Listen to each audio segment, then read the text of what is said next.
Salam Indonesia. Anda menyaksikan berita terkini bersama saya Pradana Adiputra. Pemirsa, para penyandang tunanetra di Barcelona, Spanyol mendapat kesempatan untuk menikmati sensasi terjun payung.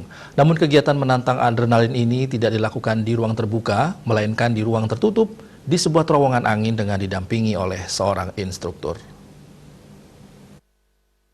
Gangguan penglihatan diberikan kesempatan untuk memacu adrenalin mereka dengan mengikuti kegiatan terjun payung di dalam ruangan di sebuah terowongan angin di Barcelona. Para peserta seperti Xavier de la Rosa mengaku sangat gembira dengan pengalaman dan rasa kebebasan yang dirasakan saat terbang di terowongan angin bersama seorang instruktur. Peserta lainnya, Emma Perez, mengatakan olahraga tersebut dapat diakses oleh penyandang disabilitas dan merupakan sesuatu yang dia rasa bisa dia lakukan sendiri dengan beberapa latihan.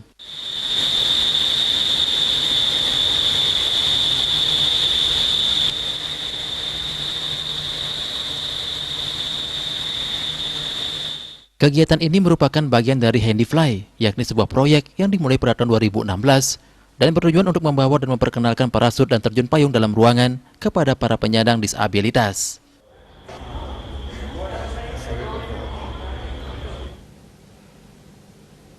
Pemirsa, untuk mencegah penyebaran COVID-19, ingat pesan Ibu, selalu terapkan 3M, wajib memakai masker, wajib mencuci tangan, dan wajib menjaga jarak, serta wajib menghindari kerumunan. Dengan penerapan perilaku 3M, Indonesia segera terbebas virus corona menuju Indonesia maju. Update terus informasi Anda dengan subscribe dan like YouTube channel Bali TV @newsbalitv. Tetaplah bersama Bali TV. Salam Indonesia.